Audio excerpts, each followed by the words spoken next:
അപ്പൊ ആ നറുക്കെടുപ്പിൽ ഫസ്റ്റ് സമ്മാനം കിട്ടിയ സമയത്ത് ഒരു ഫോൺ ചെയ്യുന്നുണ്ട് ഷാഫിക്ക്. അതിൽ ഷാഫി ആണോ സംസാരിക്കുന്നത്, അൻവർ ആണോ സംസാരിക്കുന്നത്? നമസ്കാരം സുഹൃത്തുക്കളെ. അപ്പൊ പാണ്ടിക്കാട് കുഞ്ഞാനും അൻവറും നാസർ മക്കിയും ഒക്കെ ആയിട്ട് കഥകൾ എങ്ങനെ നീണ്ടു പോവുകയാണ്, ഒന്നൊന്നായിട്ട് പൊളിഞ്ഞാടിക്കൊണ്ടിരിക്കുകയാണ്. അപ്പൊ ഇതിലെ കുറച്ച് ഭാഗങ്ങൾ എന്തായാലും നമ്മളുടെ സായി ചെയ്ത വീഡിയോയിലെ വിഷയങ്ങൾ തന്നെയാണ് ഇതിൽ ആദ്യമേ പറയാനുള്ളത്. ആ വീഡിയോ കണ്ട ആളുകൾക്ക് ഇത് സ്കിപ്പ് ചെയ്ത് പോകട്ടോ, കാരണം അതിൽ കുറച്ചുകൂടെ ക്ലാരിറ്റി വരുത്തിയിട്ട് കുറച്ചുകൂടെ കാര്യങ്ങളാണ് ഇതിൽ പറയാനുള്ളത്. സായി പറഞ്ഞതിനേക്കാളും കൂടുതൽ കുറച്ചുകൂടെ കാര്യങ്ങൾ ഇതിൽ പറയാനുണ്ട്. അപ്പൊ അത് കാണാൻ താല്പര്യമുള്ള ആളുകൾക്ക് കണ്ടു നിൽക്കുക എന്ന് മാത്രമാണ് പറയാനുള്ളത്. എന്തായാലും നമ്മളെ കുഞ്ഞാന് ഖാബന്റെ ഫോട്ടോ ഒക്കെ എടുത്തിട്ട് എല്ലാവരോടും പുറത്ത് കൊടുക്കണം എന്നൊക്കെ പറഞ്ഞിട്ട് പെരുന്നാൾക്ക് ഒരു പോസ്റ്റ് ഇട്ടിക്കണേ. അത് കഴിഞ്ഞപ്പോൾ ഇന്നലെ എന്നോട് ഏർവാടിയിൽ നിന്ന് ഒരു ടീം വിളിച്ചു പറഞ്ഞ് കുഞ്ഞാനും പെണ്ണുങ്ങളൊക്കെ പാടെ ഏർവാടി പോയി കണ്ട് പ്രാർത്ഥിച്ചൊക്കെ പോന്നിക്കണെന്നൊക്കെ പറഞ്ഞു. കുഞ്ഞാനെ, എന്നോട് ആദ്യം പറയാനുള്ള എന്താ അറിയോ, ഉള്ള സത്യം എന്താണെന്ന് വെച്ചെങ്കിൽ അത് ജനങ്ങളോട് തുറന്ന് പറഞ്ഞുകൊണ്ട് ജനങ്ങളോട് കാര്യങ്ങൾ സംസാരിക്കുക, അതാണ് ഏറ്റവും നല്ല മാർഗം എന്ന് പറയുന്നത്. അല്ലാതെ ഏർവാടി പോയതുകൊണ്ടോ അല്ലാതെ ബാക്കിയുള്ള പോസ്റ്റുകൾ കാര്യങ്ങൾ കൊണ്ടൊന്നും പ്രയോജനം ഉണ്ടാവുമെന്ന് എനിക്ക് തോന്നുന്നില്ല. കാരണം ആളുകൾ അന്നെ ഈ വിളി തുടർന്നുകൊണ്ടേയിരിക്കും, അതായത് കള്ള എന്നുള്ള വിളി തുടർന്നുകൊണ്ടേയിരിക്കും എന്നാണ് കുഞ്ഞാനോട് ആദ്യമേ പറയാനുള്ളത്. അപ്പൊ എന്തായാലും അൻവർ ആയിരുന്നു 661 എന്നുള്ള ആ ഒരു നമ്പർ അൻവർ ആയിരുന്നു ഉപയോഗിച്ചിരുന്നത്. അതായത് നാസറിന്റെ മുൻ ഭാര്യയിലെ മകനായ അൻവർ ആയിരുന്നു ഉപയോഗിച്ചിരുന്നത് എന്നൊക്കെ അൻവർ സംബന്ധിച്ച കാര്യങ്ങളൊക്കെ കാണാത്ത ആളുകൾ സായിയുടെ വീഡിയോ കണ്ടു കഴിഞ്ഞാൽ അതിൽ കൃത്യമായിട്ട് പറഞ്ഞിട്ടുണ്ട്, അത് നിങ്ങൾക്ക് മനസ്സിലാവും. അപ്പോൾ ഈ പറയുന്ന അൻവറിന്റെ ഉപ്പയായ നാസർ 2023 കർണാടക ഇലക്ഷനിൽ മത്സരിച്ചിരുന്ന് സ്വതന്ത്ര സ്ഥാനാർത്ഥിയായിട്ട്. അന്ന് ഡീറ്റെയിൽസുകൾ ചെറിയ ഒരു ഫാൾട്ട് ഉണ്ട്, അത് ഇലക്ഷൻ കമ്മീഷൻ കാണാതെ പോയതോ എന്തോ.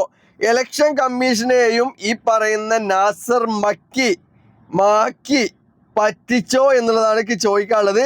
അങ്ങനെ ഒരു ഡീറ്റെയിൽസ് ഇതൊക്കെ വെബ്സൈറ്റിൽ നിന്ന് കിട്ടിയ സാധനമാണ്. അപ്പൊ അതുകൊണ്ട് തന്നെ ഇത് ഇലക്ഷൻ കമ്മീഷന്റെ ശ്രദ്ധയിൽ കൂടെ ഒന്ന് പെടുത്താൻ വേണ്ടിയിട്ടാണ് ഞാൻ ഉദ്ദേശിക്കുന്നത്. കാരണം ഇലക്ഷൻ കമ്മീഷനോട് പറയാനുള്ളത്, നാസർ മക്കി അസറ്റായിട്ട് കാണിച്ചിരുന്ന 2 വാഹനങ്ങളാണ്. ഒന്ന് സാൻഡ്രോ കാർ 2004 മോഡൽ ശ്രദ്ധിക്കണം നിങ്ങൾ. അതിന് അവിടെ വാല്യൂ കൊടുത്തിട്ടുള്ളത്, വെഹിക്കിളിന്റെ വാല്യൂ കൊടുത്തിട്ടുള്ളത് 1,30,000 രൂപയാണ് വെഹിക്കിൾ വാല്യൂ കൊടുത്തിട്ടുള്ളത്. അതായത് 2004 സാൻഡ്രോ കാറിന് ഒരു ബാങ്കുകാരും ഫൈനാൻസ് കൊടുക്കൂല എന്നുള്ളത് നമുക്കൊക്കെ അറിയാവുന്ന വിഷയമാണ്. കാരണം 2023 എന്ന് പറയുമ്പോൾ 19 കൊല്ലം അല്ലേ, 19 കൊല്ലം എന്ത് ചെയ്തിട്ടുണ്ട്, ആ വാഹനം പഴക്കമുണ്ട്. അപ്പൊ അതിന് ബാങ്കുകാർ എന്ത് ചെയ്യില്ല, ബാങ്കിൽ ഒരിക്കലും അതിന് ലോണ് കൊടുക്കൂല. രണ്ടാമത്തത് ടാറ്റ 407 ലോറി നമുക്കൊക്കെ അറിയാവുന്നതാണ്. 2017 മോഡല് KA12B3151 എന്ന് പറയുന്ന ആ ഒരു 407 വാഹനത്തിന് നാസർ മക്കി ഇവിടെ വാല്യൂ കാണിച്ചിട്ടുള്ളത് 5 ലക്ഷം രൂപയാണ്. 5 ലക്ഷം രൂപ. ഇവിടെയാണ് നമ്മളുടെ ആ പറയപ്പെടുന്ന ടിസ്റ്റ് നടക്കുന്നത്. നാസർ മക്കിയുടെ മൊത്തം അസറ്റ്സും കാര്യങ്ങളൊക്കെ ഞാനിതിൽ പറയാം. അപ്പൊ നാസർ മക്കിയുടെ ഈ ഒരു ടിസ്റ്റ് നടക്കുന്നത് അത് സായി അതിൽ വിട്ടുപോയതാണ് എന്നാണ് ഞാൻ മനസ്സിലാക്കുന്നത്. സായിനോട് ചോദിച്ചപ്പോൾ സായി അത് ശ്രദ്ധിച്ചിട്ടില്ല. പക്ഷെ ഈ വാഹനത്തിന് ബാങ്കിൽ ലോണായിട്ട് നാസർ മക്കി കാണിച്ചിട്ടുള്ളത് എത്രയാണെന്ന് അറിയാം സുഹൃത്തുക്കളെ നിങ്ങൾക്ക്? 6,50,000 രൂപ ബാങ്കിൽ എന്ത് ചെയ്തിട്ടുണ്ട്, ഇതിന് ലോണായിട്ട് കാണിച്ചിട്ടുണ്ട്. 6,50,000 രൂപ ഇതിന് ലോണായിട്ട് കാണിച്ചിട്ടുണ്ട്. അതില് എങ്ങനെയാണ്, ഇതിൽ ഏത് വാഹനത്തിനാണ് ഈ പറയുന്ന 6,50,000 രൂപ ലോണ് കിട്ടുക? നിങ്ങൾ ചിന്തിച്ചു നോക്കിയും. 2017 മോഡലിൽ ഒരു 407, അതിനാകെ വാല്യൂ എന്ന് പറയുന്നത് 5 ലക്ഷം രൂപയാണ് ഇതിൽ കാണിച്ചിട്ടുള്ളത്. സാൻഡ്രോ കാർ എന്ന് പറയുന്നത് 1,30,000, 1,30,000 രൂപ. ഈ 2 വണ്ടി കൂടെ കൂട്ടി വെച്ച് കഴിഞ്ഞാലും ഈ പറയുന്ന 6 ലക്ഷം രൂപ, 6.5 ലക്ഷം രൂപ ഏത് ബാങ്കുകാരാണ് ലോണ് കൊടുക്കുക? നിങ്ങളൊന്ന് ചിന്തിച്ചു നോക്കിയും. അപ്പൊ ഇവിടെ പറയുന്ന നാസർ മക്കി എന്ന് പറയുന്ന നാസർ എന്ത് ചെയ്തിട്ടുണ്ട്, ഇലക്ഷൻ കമ്മീഷനെ പോലും തെറ്റിദ്ധരിപ്പിച്ചിട്ടുണ്ട് എന്നുള്ളത് വളരെ കൃത്യമായിട്ട് ഇതിൽ നിന്ന് എന്ത് ചെയ്യും, നമുക്ക് മനസ്സിലാവും ഇല്ലേ? അതുപോലെ തന്നെ നാസറിന്റെ അസറ്റ്സ്, അതായത് 2023 നിങ്ങൾ പ്രത്യേകം ശ്രദ്ധിക്കണം. 2023 ഇത് 2025 ഫസ്റ്റ് ആയിട്ടുള്ളൂ. അപ്പൊ ഇതൊക്കെ കിടക്കുന്ന ഡാറ്റാസ് എന്ന് പറയുന്നത് 2023 കണക്കുകളാണ് ഇതിൽ കാണിച്ചിട്ടുള്ളത്. അപ്പൊ ഈ നാസറിന് മൊത്തത്തിൽ വന്നിട്ടുള്ള അവന്റെ കയ്യിലുള്ള മുതൽ എന്ന് പറയുന്നത്, അസറ്റ്സ് എന്ന് പറയുന്നത് 1,34,73,732 രൂപ ടോട്ടൽ അസറ്റ്സ് ആണ്.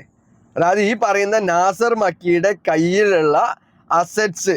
അതായത് ഇതിന്റെ സമ്പാദ്യം ഇക്ക് കട ആണെച്ചെങ്കിൽ ഇതിന്റെ സമ്പാദ്യം കട ആയിരിക്കും. എന്തായാലും ഇപ്പൊ ഇലക്ഷന് ഒരാൾ കാണിക്കുന്ന സമയത്ത് ഇലക്ഷന് ഒരിക്കലും നമ്മളുടെ കയ്യിൽ ഇപ്പൊ 10 കോടി ഉണ്ട് വെച്ചെങ്കിൽ നമ്മൾ 5 കോടിയെ കാണിക്കുള്ളൂ അല്ലേ? സാധാരണ അതാണ് ചെയ്യുക. 5 കോടി കാണിച്ചിട്ട് നമ്മൾക്ക് സാമ്പത്തികമില്ല എന്നുള്ള രീതിയിലാണ് നമ്മളൊക്കെ എന്ത് ചെയ്യുള്ളൂ, ഇലക്ഷന് കൊടുക്കുമ്പോൾ ബിനാമികളുടെ പേരിലുള്ളതൊക്കെ ഒഴിവാക്കിയിട്ട് നമ്മളെ പേരിലുള്ള മാത്രം അത് ഏതൊക്കെയാണ് എന്തൊക്കെയാണെന്ന് വെച്ചിട്ട് അതിന് വളരെ കുറഞ്ഞ വാല്യൂ കാണിച്ചുകൊണ്ടാണ് നമ്മൾ അസറ്റ് കാണിക്കുക.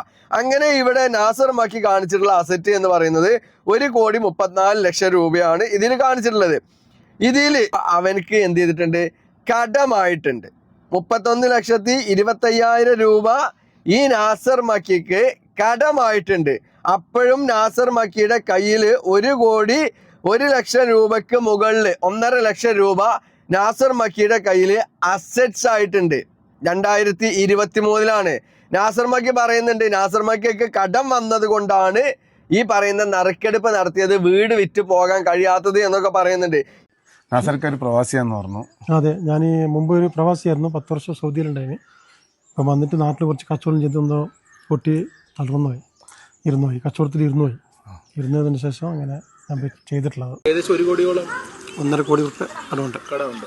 അപ്പോൾ ഈ ഒരു വലിയ കടബാധ്യത എങ്ങനെ വന്ന് പെട്ടെന്ന്? കച്ചവടത്തിൽ തന്നെ ഏകദേശം ഒരു 3 വർഷത്തിന് ഇപ്പറേ കുറച്ച് കച്ചവടത്തിൽ പൊട്ടി തന്നെ. ഉൾസൂർ ഞാൻ കച്ചവടം ചെയ്തിട്ടുണ്ടായിരുന്നു, ഗവൺമെൻറ്റിൻ്റെ കച്ചവടം. അതിൽ നല്ലൊരു പൈസ പോയി. പിന്നെ അതിന് ശേഷം ദുബായി പോയിട്ട് തന്നെ ഒരു ടീം എന്നെ പറ്റിച്ചു നല്ലൊരു പൈസ. അപ്പോൾ ഒരു കച്ചവടത്തിന് ഇടാന്ന് തന്നെ പറഞ്ഞ് പറ്റിച്ചു.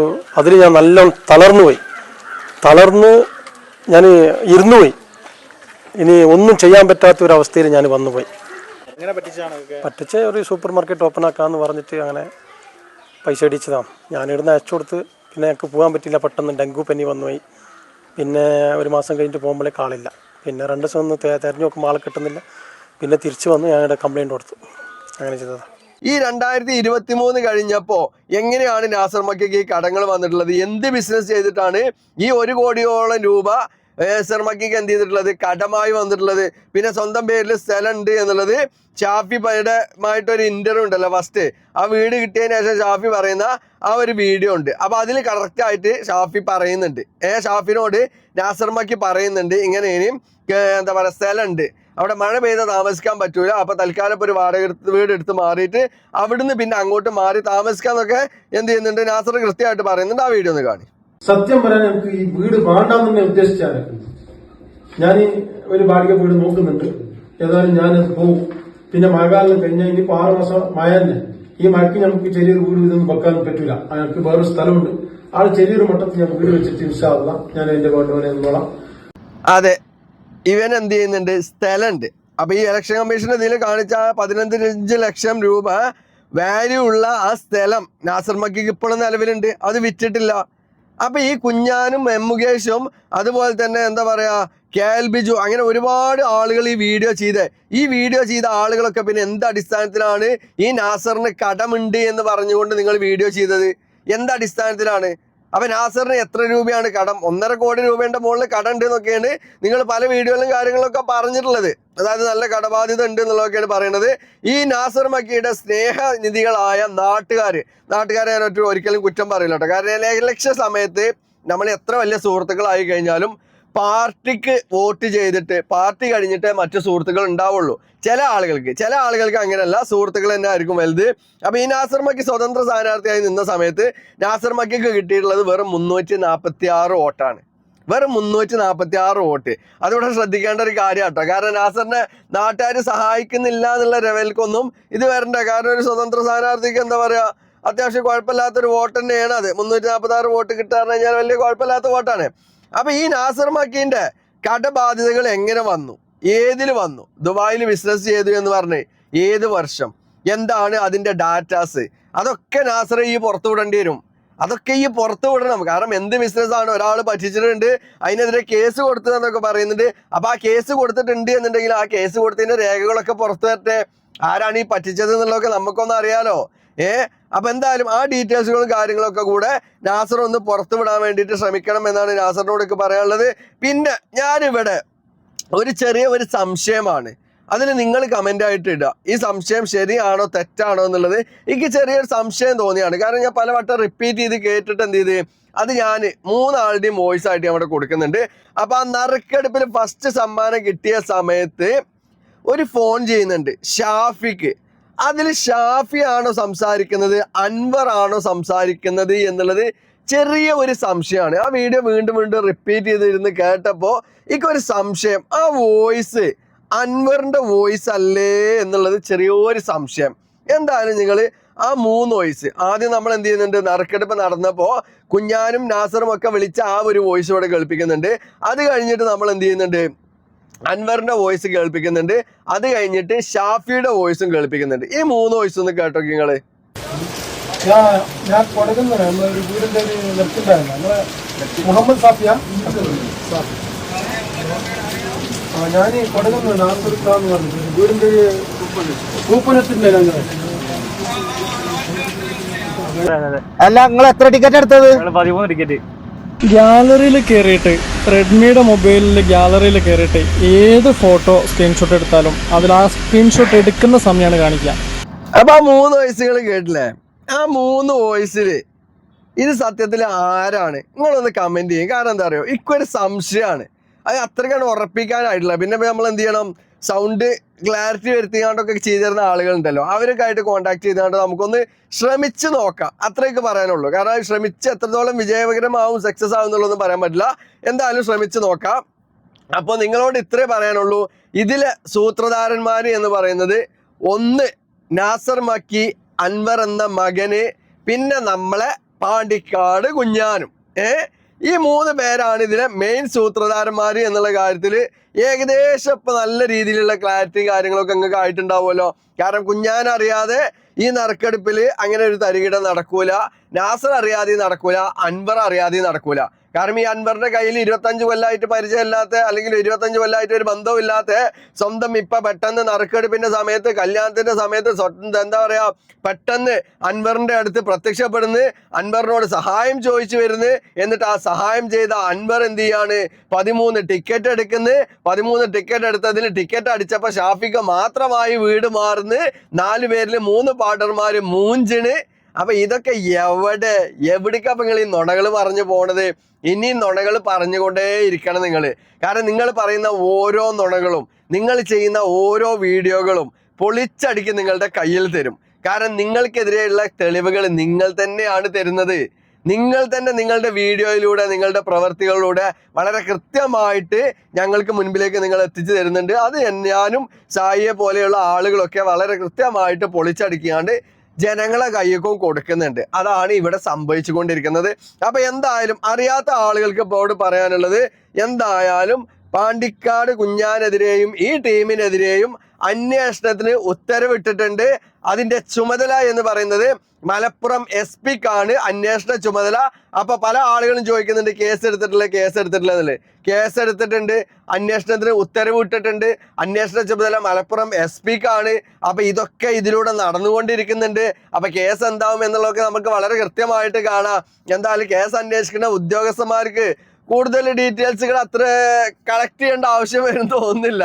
കാരണം നമ്മളെ പോലെയുള്ള ആളുകളുടെ കുറച്ച് വീഡിയോ കണ്ടു കഴിഞ്ഞാൽ തന്നെ ഓൾക്ക് വളരെ ക്ലിയർ ആയിട്ട്, ക്ലാരിറ്റി ആയിട്ട് ഇതിന്റെ ഡീറ്റെയിൽസുകൾ പക്കായിട്ട് കിട്ടും. പിന്നെ അതിന്റെ പേപ്പറുകളായിട്ട്, തെളിവുകളായിട്ട് എടുക്കുക എന്നുള്ള ഒരു എന്താ പറയാ ദൗത്യം മാത്രമാണ് ഈ അന്വേഷണ ഉദ്യോഗസ്ഥന്മാർക്ക് ഉണ്ടാവൂ എന്നാണ് ഞാൻ മനസ്സിലാക്കുന്നത്. അപ്പൊ എന്തായാലും അവരുടെ അന്വേഷണങ്ങൾ മുൻപോട്ട് പോട്ടെ, നല്ല രീതിയിലാവട്ടെ. ഇനി ഇതുപോലെയുള്ള തട്ടിപ്പുകൾ നമ്മളുടെ നാട്ടിൽ ഇല്ലാതിരിക്കട്ടെ, വരാതിരിക്കട്ടെ. അതിനു വേണ്ടിയിട്ട് ഇതൊരു തുടക്കം മാത്രമാവട്ടെ എന്ന് മാത്രം പറഞ്ഞുകൊണ്ട് നിർത്തുന്നു. അപ്പൊ നമുക്ക് വീണ്ടും കാണാം അടുത്തൊരു വീഡിയോയിൽ മറ്റൊരു വിഷയമായിട്ട്. ബൈ.